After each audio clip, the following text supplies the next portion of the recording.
If you ever go across the sea to Ireland, then maybe at the closing of your day, you will sit and watch the moon rise over Clare and see the sun go down on Galway Bay, just to hear again the ripple of the trout stream, the women in the meadows making hay, and to sit beside a turf fire in the cabin and watch the barefoot gossoons at their play.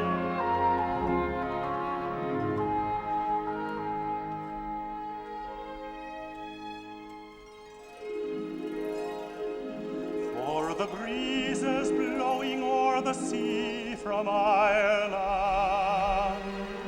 are perfumed by the heather as they blow, and the women in the uplands digging praties speak a language that the strangers do not know.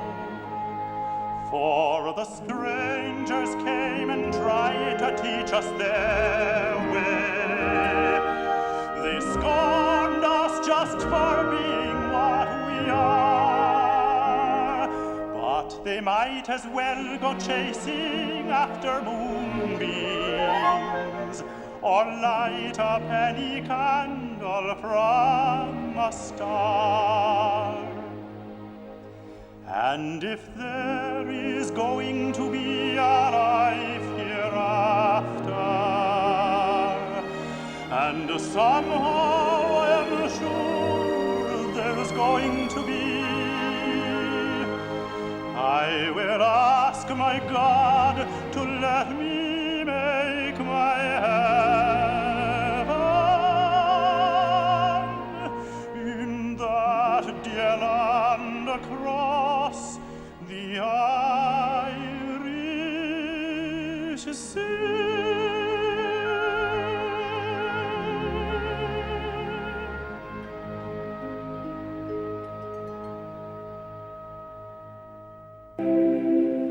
On Rattleback, Miles Duncan made the point that among Irish Americans it was a hugely popular and well-known song.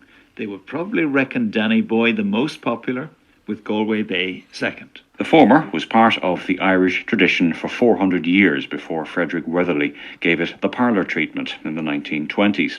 The latter began life as a parlour song composed by an Irish doctor, Arthur Callaghan, around the same time, and might still rest in the obscurity in which it lay had Bing Crosby not turned it into a major international hit in the 1950s. However, while geographically Galway Bay is unique, musically there are versions from the parlour and from the traditional concert platform. There are, of course, two Galway Bays.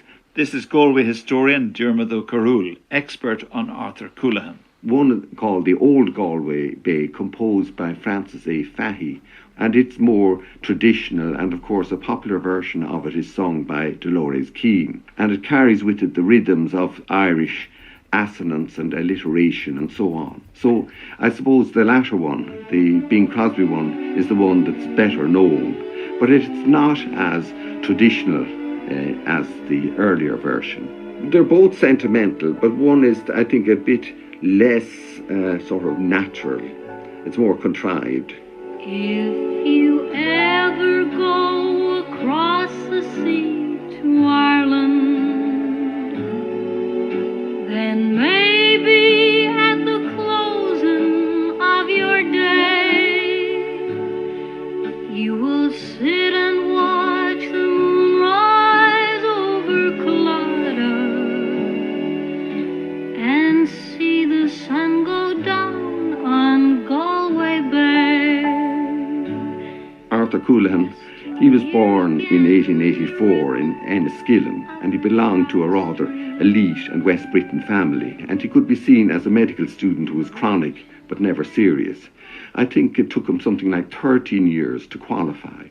But he was, I suppose, more interested in social activity and so on in college. And it used to be said, indeed, that his song would become famous one day. The second Galway Bay song, I think, is much more personalised. Ian Lee again. You get a verse like this in it. Had I youth's blood and hopeful mood and heart of fire once more, for all the gold that earth could hold, I'd never leave your shore. I'd live content, whatever God sent, midst neighbours old and grey, and leave my bones neath churchyard stones beside you, Galway Bay. And I think that is one of the great wishes of emigrants was to return home and to be buried at home. And that is much more a personalised type of song, and not the sort of song maybe you would sing so much on public occasions. It is more personal. There's really more real, raw emotion in it. It's far away I am today from scenes I roamed a boy, and long ago the hour I know I foresaw Illinois, but time nor tide nor waters wide could wean my heart away. Forever true it flies to you, my own dear Galway Bay. Francis Fahey was born in Kinvara, County Galway, in 1854, and he went on and joined the British service, and he became a great Gaelic leaguer, so he was one of the founders there. And he composed lots of well-known songs that you'd hear still today, like The Old Plaid Shawl and The Donovans. And he wrote a child's Irish history in verse. But he died in England. I suppose he could be seen as a permanent emigrant. I think he was just like many others who, with some little education, was fortunate enough to get a job in the public service. Since we belonged to the broader imperial service of the time, it was not uncommon for young Irish clerks to move to England, to be placed anywhere in the UK. Had I youth's blood and hopeful mood and a heart of fire once more, for all the gold the world might hold, I'd never leave your shore. I'd be content with whatever God sent, with neighbours old and grey, and I'd lay my bones neath churchyard stones beside you, Galway Bay. There's a similarity between the two songs in that Arthur Coolan also asked his God to let me make my heaven in that dear land across the Irish Sea. His wish was fulfilled, that he was buried in Bohermore Cemetery here in Galway, whereas Francis A. Fahey was buried in Clapham. They are both cries from the heart, and they strike a chord, I think, with anybody, and particularly, I suppose, with people who live abroad. On the other hand, the Fahey version is more traditional, whereas nowadays people would think that Galway Bay is kind of a bit stage Irish schmaltz of the kind sung by Irish Americans, and it's more popular, I think, abroad than at home, and not heard so often. It's all of heaven I ask of God upon my dying day, my soul to soar forevermore above you, Galway Bay.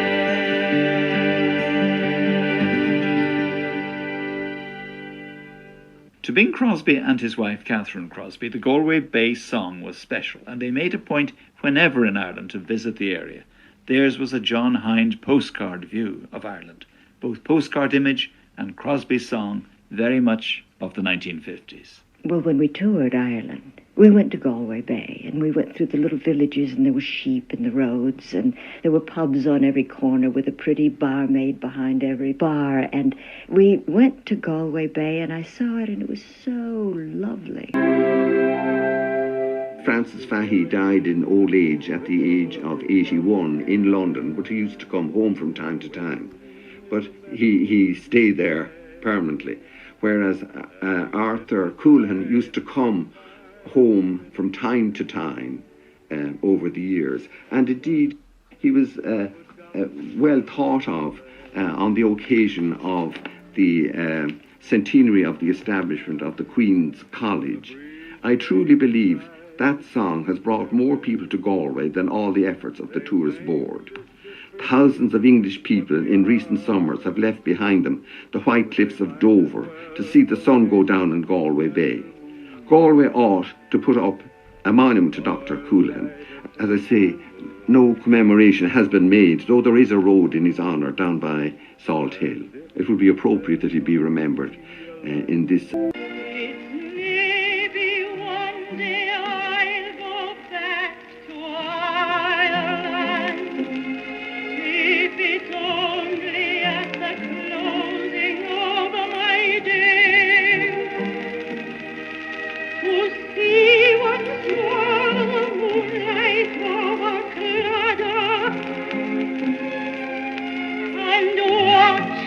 Sun go down on Galway Bay, to see again the ripple on the trout stream, and the women in the meadows saving hay, to sit beside a top fire in a cabin, and watch the barefoot gossoons at their play.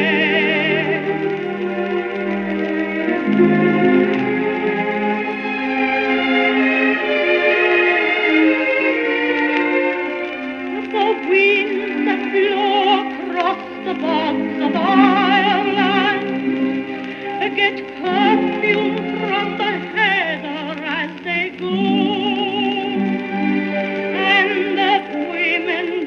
Praties in the upland speak a language that the English do not know.